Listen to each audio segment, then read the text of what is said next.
fast. You know, they get a little bit of taste of some dough, some bread, a little bit of fame, notoriety, as we're talking about.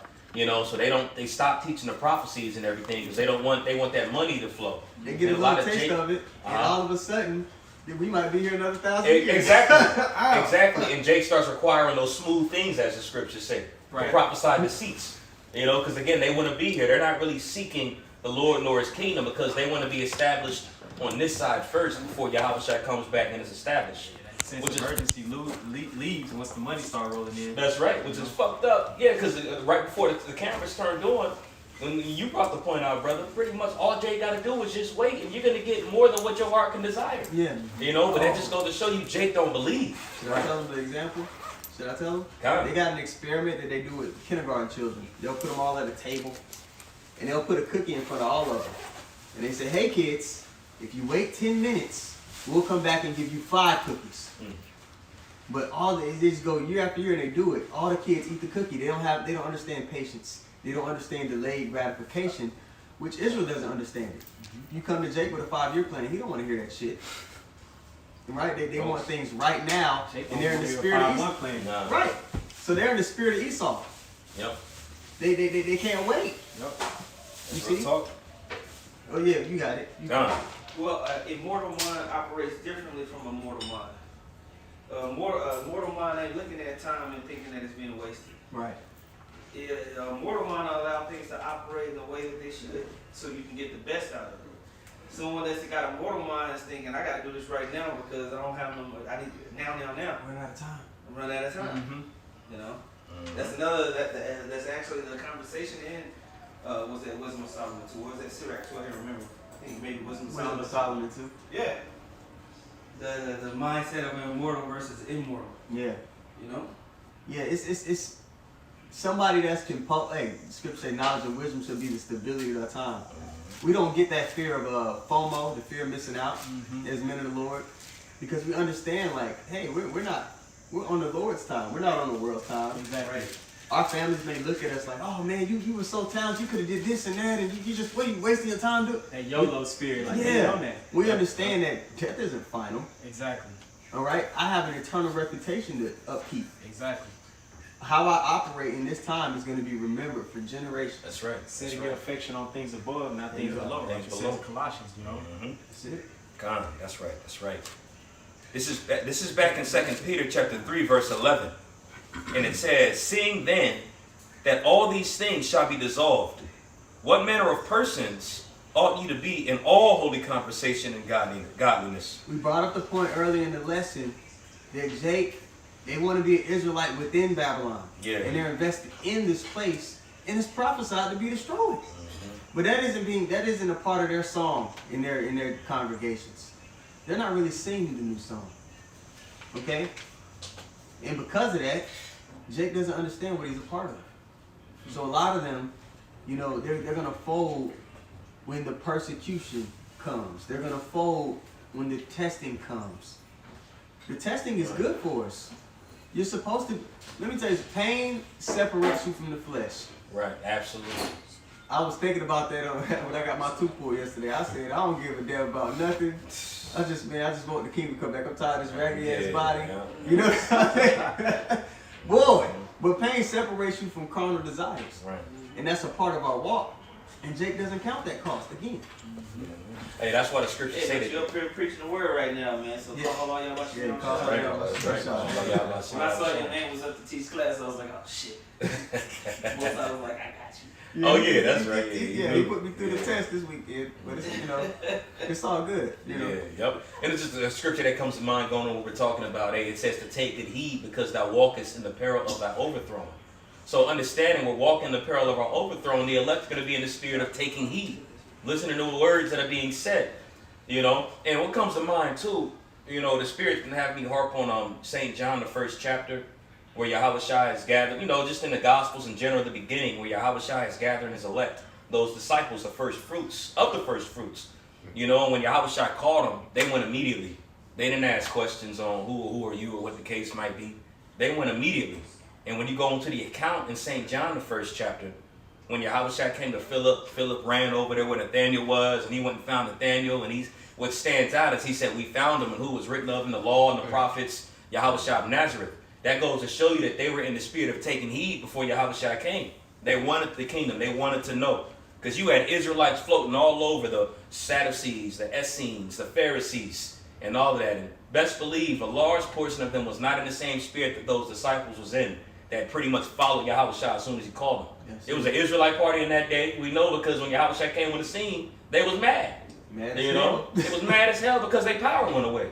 So it just goes to show you that you have men in that same spirit as back then that's seeking the Lord, understanding the prophecies that are going to come to pass, knowing the rigorous times that are coming, you know. And again, we know that there's a kingdom that's coming and Yahawashi is going to welcome it. He's going to bring it, you know. So that's why we're willing to endure the pain, going into the point that you made, endure it. And, you know, and we're reminded of that we're in the flesh, you know. We're reminded when we deal with the pain, when we deal with the hurt, that there's a kingdom that's coming anyway. And Jake don't have that spiritual incline. That inkling. They don't know it. We talked about it before the cameras came on too. You know, they're literally not programmed to be spiritual. Yeah. That's why they're going way above and beyond of being worse. You know? But this, you know, I'm going to go back to the 2 Peter for you, bro. This is back in 2 Peter chapter 3, verse 12. It says, looking for and hasting unto the coming of the day of the Most High, wherein the heavens shall be on fire, shall be dissolved, and the elements shall melt with fervent heat. Nevertheless, we, according to his promise, look for new heavens and a new earth, wherein dwelleth righteousness. That's what the elect is looking forward to. Okay? And just by looking at all the people that know that they're Israelites, does it look like that's something that they're looking forward to? No. By the way that they move, the way that they speak, what they give their time to, what they put in the forefront of their ministry. Are they concerned with the kingdom of heaven being established? Obviously not. The Lord gives you all these little telltale signs to discern who he's dealing with. And the list, especially in today's time, is getting real slim. Absolutely. You see? You had a precept, brother? Go ahead. This is Matthew chapter 6 and 21. For where your treasure is, there will your heart be also. You are what you give your time to. If you really want to know what a person is about, check and see what they give their time to. Yep. My granddaddy used to say that to me when I was a kid, man. And like as I got in the truth, it just held more and more weight. Just have that thought, those words just ringing in my head all day. You know, especially like if you bullshit, you scrolling. You know, I could be doing something else right now. I could be giving my time to the Lord. I could be investing. All right? Because if you invest in the spirit, it's gonna hit. That's undeniable. Absolutely. You see? Man. You want to say something on it? No? Read it again one more time. Okay, kind of. Let me go back to it. This is Matthew chapter 6 and verse 21 again. It says, I'm going to start at verse 20 for you. Okay. It says, well, really 19 is the context. It says, this is the words of Yahawashi. Matthew 6 and 19, he says, lay not up for yourselves treasure upon earth. All right, so we talked about investing. People with fringes on, you see a lot of them investing in this world.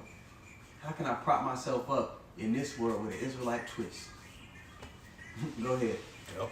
It says, lay not up for yourselves treasures upon earth, where moth and rust doth corrupt. We just read that this place is temporary. It's going to be dissolved.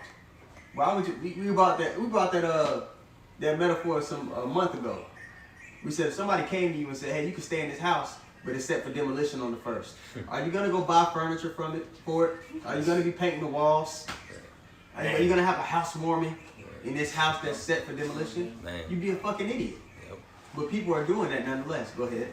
It says, lay not up for yourselves treasures upon earth, where moth and rust doth corrupt, and where thieves break through and steal. And the thing about getting riches here on this side, especially as an Israelite, you got to go against Yahawashi to really have it. To have it at a high level, so to speak, you got to go against the vibration of Yahawashi.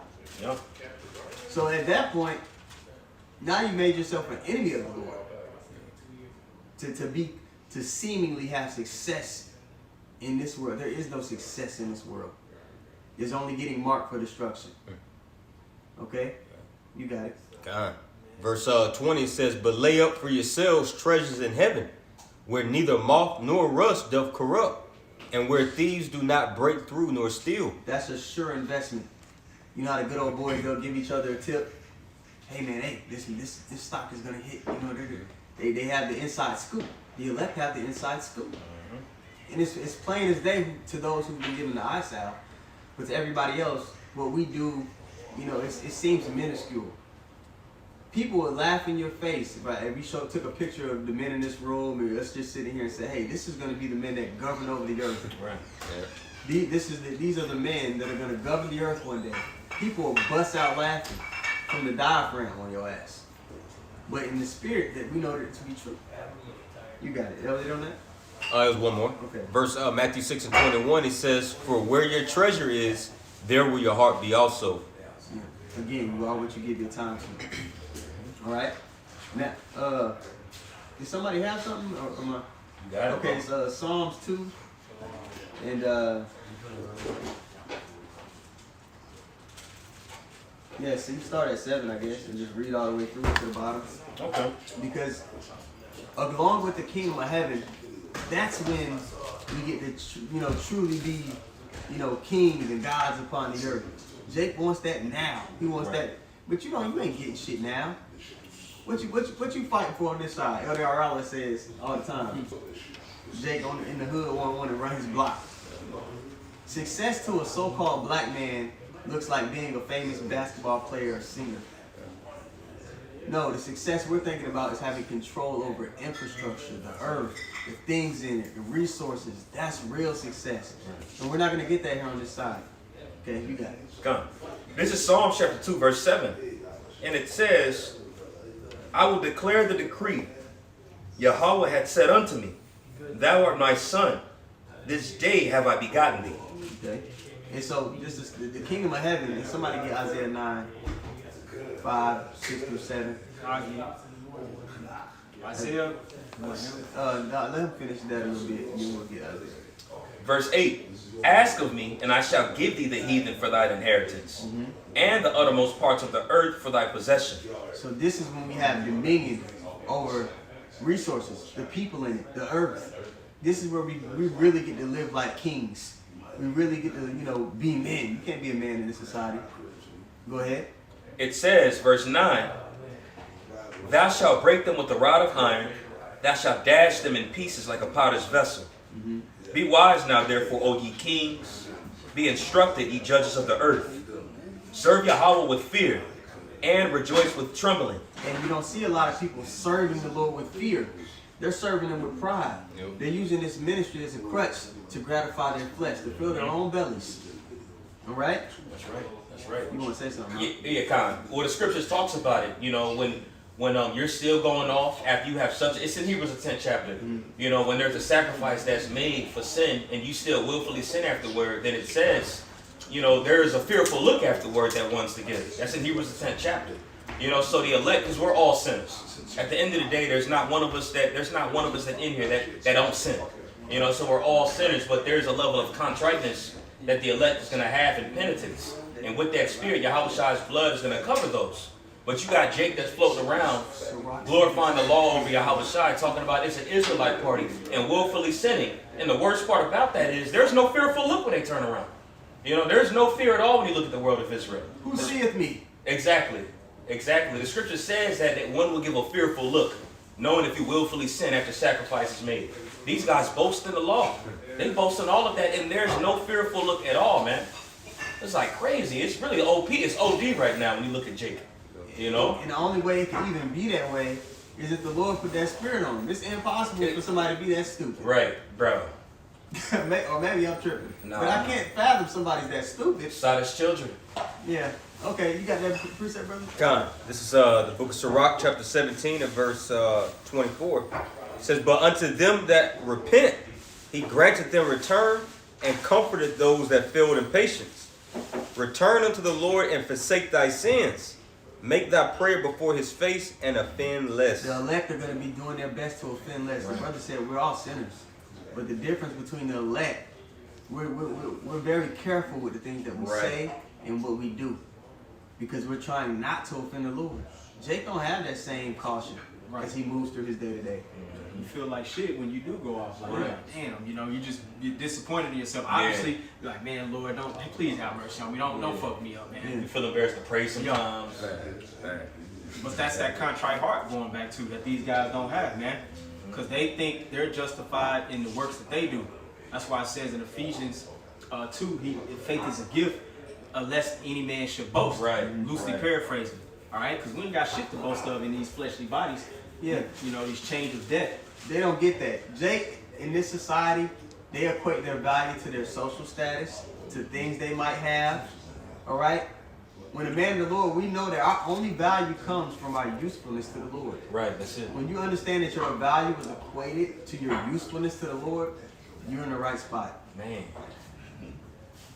When you pride yourself on other shit, you can be fucked with. You can be fucked with by people. But when you pride yourself on, hey man, I'm locking in with the Lord. I'm His servant. Okay? Am I being useful to Him? Then you start to think like, I hope I was, in the right spirit around the brothers today. Mm-hmm.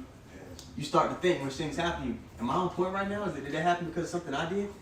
You start to really consider how you're moving. Mm-hmm. But when you don't fear the Lord in that way, and you don't equate your value with your usefulness to Him, a lot of behavior and conduct that shouldn't be there will pop up. Yeah, that's right. That's right.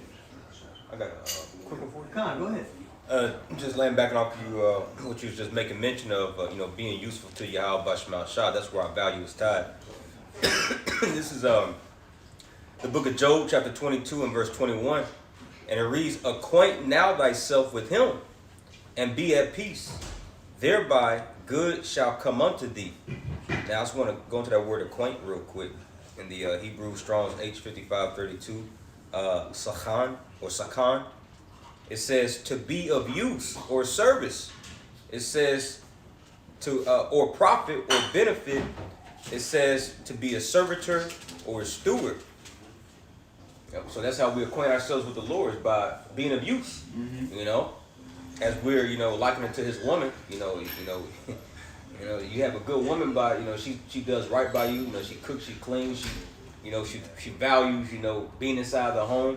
And how she show that appreciation by doing what she's supposed to be doing. She's useful. Yeah. She's useful. Her desire is to forward your will, to forward the will of the husband.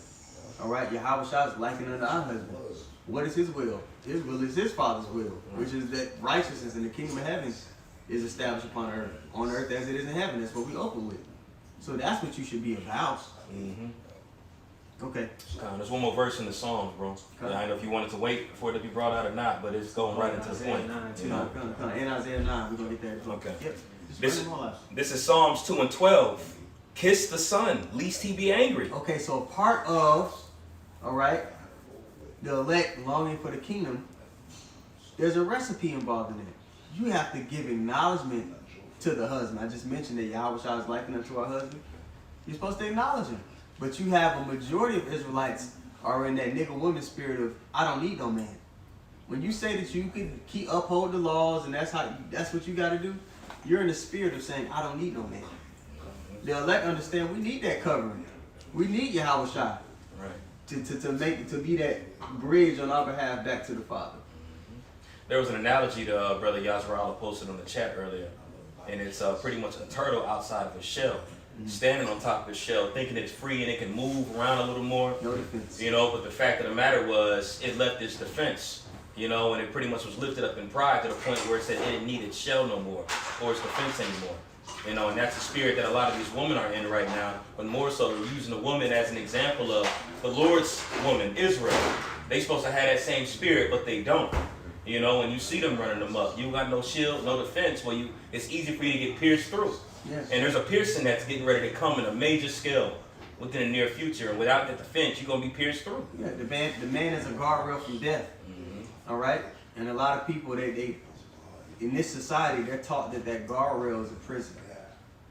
So when male authority does stand up, they look at it as oppressive and not a guardrail from death. Now, they don't look at it as protection. They don't look at it as a covering. All right? They got that term, the 4 P's. A man provides provision, protection, problem solving, and procreation. All right? The Lord provides all of that for us. Provision, preparing us for things to come ahead of time. Our problems are solved through the understanding that we're given. Okay? Procreation, we're growing in the spirit. All these things are underneath the covering, but Jake is trying to step outside of that and still win, and you can't.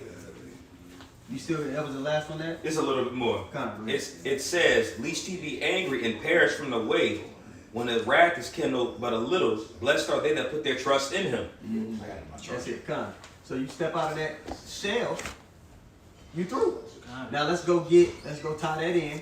The kingdom of heaven, all right, starts with YAHAWASHI. So we're going to go to Isaiah 9, but we're going to start at verse 5.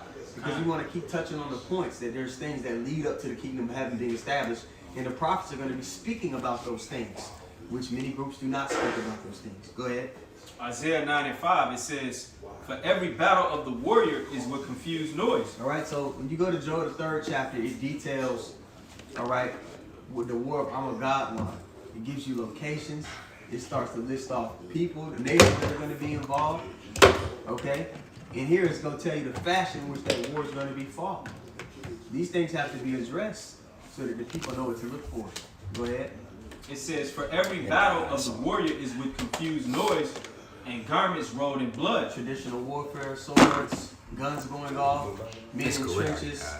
All right? Sounds of a battlefield. Hand-to-hand combat. Yep. Yep. Go ahead. It says, "But this shall be with burning and fuel of fire." But this shall be with burning and fuel of fire. Now, when you talk about the time we're in, what technology, right, fits that description where a button can be pressed and it's just burning and fuel of fire? When you go to the book of Zechariah, it talks about the people's eyes and their tongues melting in their holes.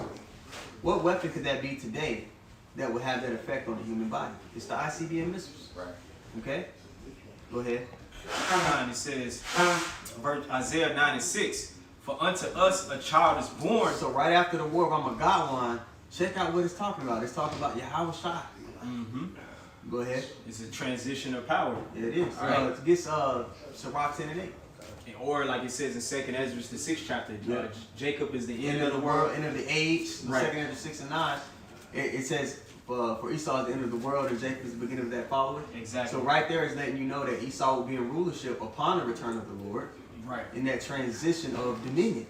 Right.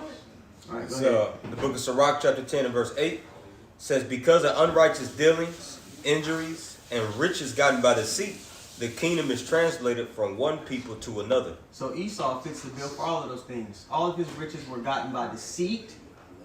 He's the master deceiver. Injuries, okay? So the kingdom is going to be transferred from one people to another. That's what we're looking for. And that man that is talking about, he has to be addressed and called out.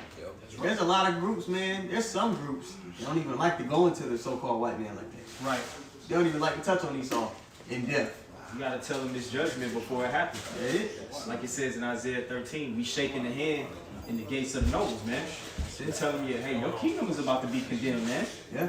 Just like YAHAWASHI did when he was in the Roman Empire, you know. And this is the second leg of the Roman Empire. All right? So, were you done with that? Yeah, that was it. Isaiah 9 and 6, it says, "For unto us a child is born, unto us a son is given, and the government shall be..." The government, It'll be the government, the yeah. kingdom of heaven, because you'll ask Jake, you'll ask a Christian, what's the kingdom of heaven? Exactly. And they never associate it with the government ruling upon the They earth. think we're just going to be floating around. Yeah, they think it's just going to be floating around, it's going to be naked babies with arrows. Yeah. Didn't know. Storks. The kingdom of heaven is going to be a government in which the chosen family of the heavens is going to dominate and rule over the other nations upon the earth. Right. All right, when you talk about the kingdom of heaven, Elder Yashimama brings this up all the time. It's connected to what? The throne of David. Right. When David was ruling, we had complete control Right. and dominion over the other nations. The Christian doesn't equate that with the kingdom of heaven. They don't really get it. They don't think it's like a reality type of thing. Like there's going to be infrastructure in the kingdom of heaven. You know, there's going to be different sets of society that controls the whole of the kingdom. You know, like it says in Wisdom of Solomon 6, through the multitude of the wise, that's the welfare of the world. Yeah. So we're going to have an operating government, you know. Like you said earlier, the Lord's Prayer. Let your will be done in heaven as it is in heaven, or on earth as it is in heaven. You know? So the kingdom of heaven, man, it's going to be ran, but it's going to be a righteous government. A righteous. I don't want to compare it to this shithole. Esau everything he's trying to duplicate, all right, is what the kingdom of heaven is supposed to be. Immortality, all right, all the things he's trying to do with his technology. He's just trying to create a great value version of what we get day one. That's right. That's right. You see? You got it. All right. So Isaiah 9 and 6, it says, "For unto us a child is born, unto us a son is given, and the government shall be upon his shoulder, and his name shall be called Wonderful, Counselor, the Mighty Power, the Everlasting Father, the Prince of Peace." The Prince of Peace. I never heard a man called, he's wonderful. This is talking about YAHAWASHI. Right. Clearly. Titles. Yeah, those titles. Now, so get Micah 4, and we'll just read the first couple verses of that. You can read verse 7. If I may add, wonderful, he was a man full of wonders. He did many miracles and works. Yeah. So when you want to go into wonderful, YAHAWASHI embodies that because he's a man full of wonder. Who is that? Yeah. Who else could that be? Exactly. Yeah. Thanks for the water for expounding on that. But Isaiah 9 and 7, it says, "Of the increase of his government and peace there shall be no end." So ultimately, the nation's gonna get their ass whooped. But the Israelites being in rulership in their new bodies, that's gonna be beneficial to every living creature in existence.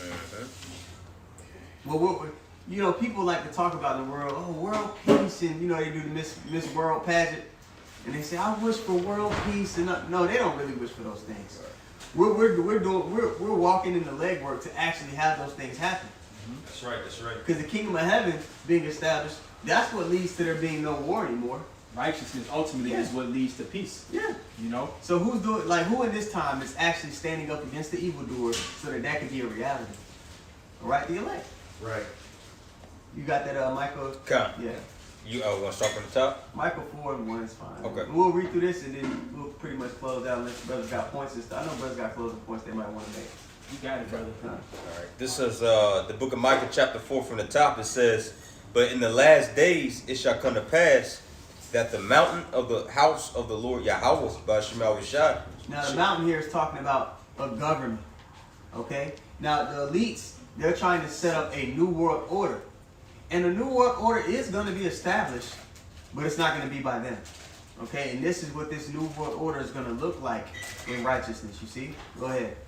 It says, Micah 4 and 1 again, it says, "But in the last days it shall come to pass that the mountain of the house of Yahawah by YAHAWASHI shall be established in the top of the mountains." So it's going to be the top soul world superpower.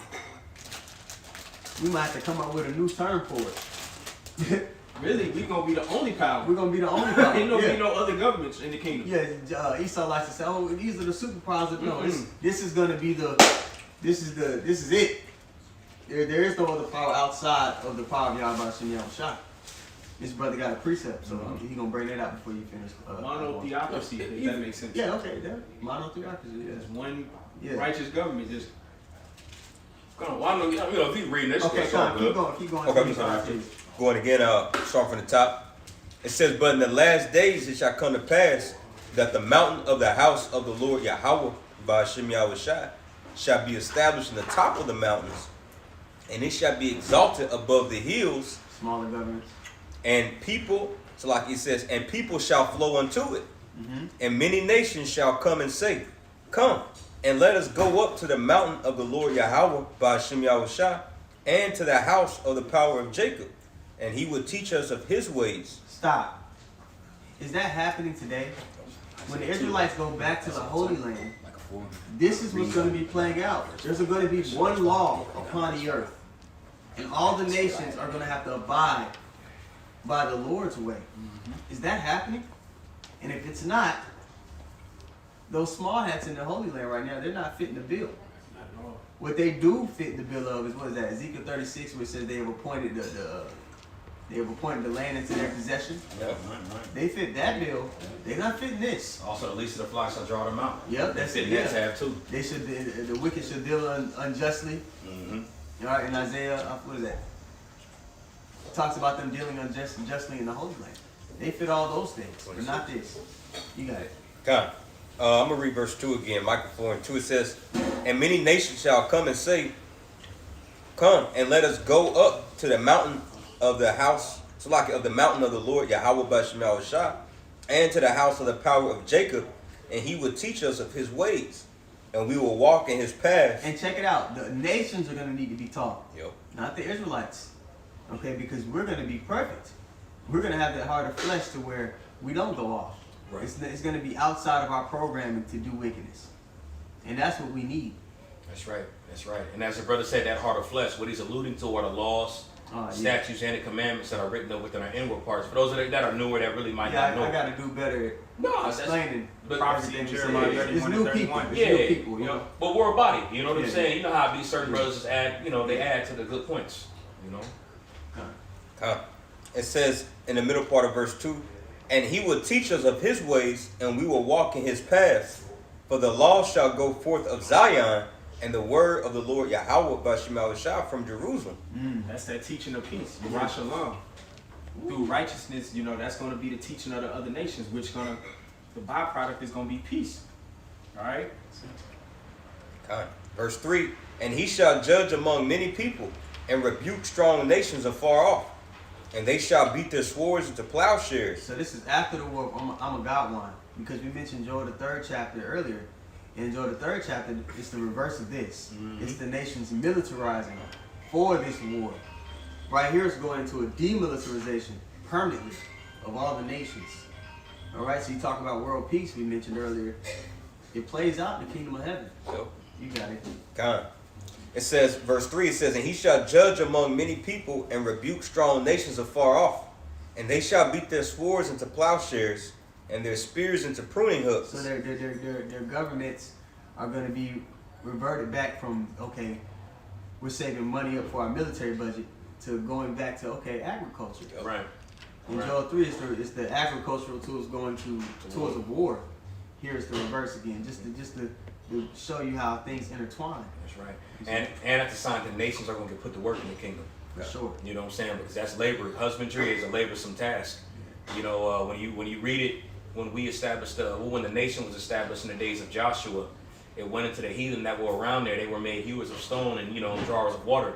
Yeah. You know what I'm saying? So they're going to be brought back to their original roles of, you know what I'm saying, like you said, in that agriculture, and also adding to that, they're going to be put to work. You know what I'm saying? Somebody going to have to build. It ain't going to be us that's going to build the kingdom up. They're going to have to do it. We built every major kingdom up. Yeah, exactly. So yeah, it's y'all turn. If I can add, that's what King Solomon did when he sat up on the throne. He conscripted a labor force amongst the heathen. And had to build up our kingdom. Right. Everybody gonna have a job. Unemployment rates are gonna be way down. Yeah. Oh yeah, continual employment. That's right. Going back, let's see. I'll read from the top of verse 3. Micah 4:3 says, and he shall judge among many people, and rebuke strong nations afar off, and they shall beat their swords into plowshares, and their spears into pruning hooks. Nation shall not lift up a sword against nation, neither shall they learn war anymore. Now these people in the Holy Land, they say they're the people and they're back. But it's been war non-stop since they went back. Yeah. So again, you see the Bible's giving us a checklist to discern who's who. Again, they don't fit. Right. Somebody's lying. Is it the Lord or is it them? Right, exactly. You see? Is it the Bible or is it these guys? Yeah. Right. Yeah, it's been net and not a Jew. Yeah. Okay. Verse 4, it says, but they shall sit every man under his vine and under his fig tree, and none shall make them afraid. They're always afraid. They're afraid of what people say online. They're afraid of being found facts. out. Facts. They're afraid people. Stop blank ish hate. Yeah. They put up. There's a billboard on the way over here. I seen talking about anti-Semitism. So, yeah, they're very afraid. Again, they don't fit the checklist that we're providing them. Absolutely not. Absolutely not. And it said, every man shall sit under his fig tree. Now, you brought up a second ago in the kingdom of Solomon. When you read that in 1 Kings, the 4th chapter, it also says the same exact thing. In the days of King Solomon, every man sat under his vine and every man sat under his fig tree, which that was a prelude to the kingdom of heaven. And what that represents is peace, tranquility, but also to the fruitfulness that the Lord is going to bring forth in the earth when a righteous rulership's in power. And again, going into the people that are claiming to be who they are, you don't see that. Isaiah 24 is still into play. The earth ain't producing the fruit like it's supposed to. The earth is more damned than it's been in so long of a time. You know, so again, just they're not fitting the tab right there. It says every man will sit under his fig tree. You know, and then it said the nations, like you read it earlier, the nations will flock unto it. The nations ain't flocking over there to the land. Hell, you got people that are against the small hats right now.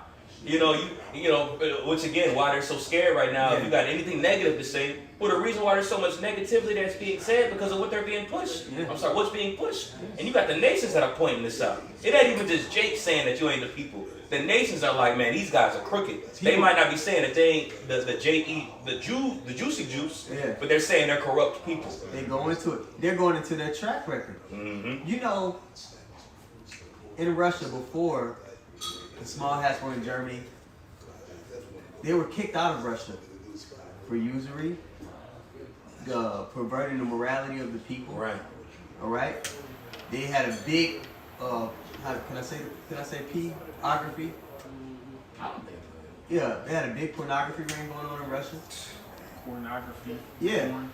And they took those same things to Germany.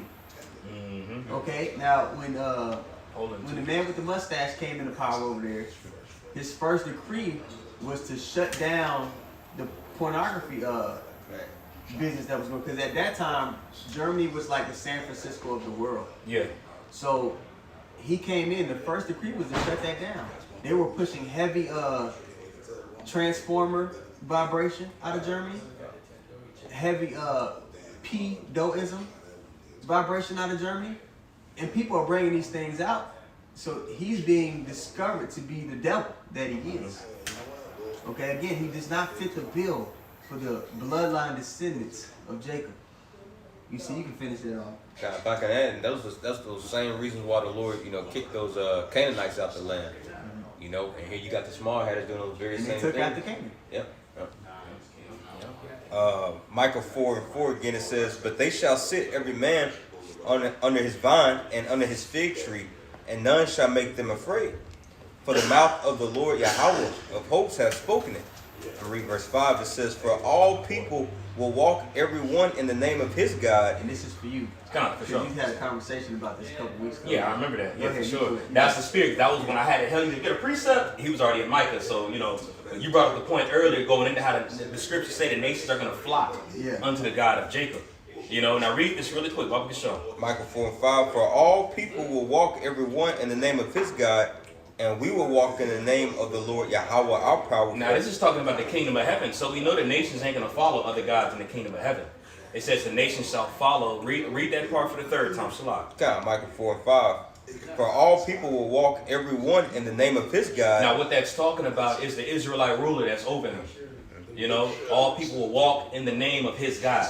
That's what it's talking about. And it says that we will walk in the name of the Lord. It's kind of like, in a sense, we have access to the Father through YAHAWASHI, or they're going to have access to that through us. Lord willing, we're of that number. That's why you read it in scriptures like Isaiah, the 45th chapter. It talks about the Sabians, heathen, men of stature shall come unto thee in chains, saying, surely God is in thee. Zechariah, the 12th chapter says, the house of David shall be his God, which is Elohim, and the angel of the Lord before them. 1 John 3 talks about how we're going to be like YAHAWASHI when he comes. And this is all circled into the kingdom of heaven. And Jake wants to dismiss that. They want the glory now. They want the name now. And you're getting ready to be on this status in the time that's coming. So why not be humble? And the scriptures say, the greater thou art, the more humble thyself. So it's like, that's great what the brother's reading right now, to be considered in that regard. But it takes humility to be considered that, which is an ingredient that most Israelites don't have. Which I'm thankful to Yahawah by Shem YAHAWASHI. We're brought up under the tutelage of the apostles. Because we're taught humility. You look at Nate, a video floating around earlier in the chat. Brothers making memes and jokes out of it. Nate with the little man bun in the photo shoot, doing the whole Mortal Kombat thing and everything.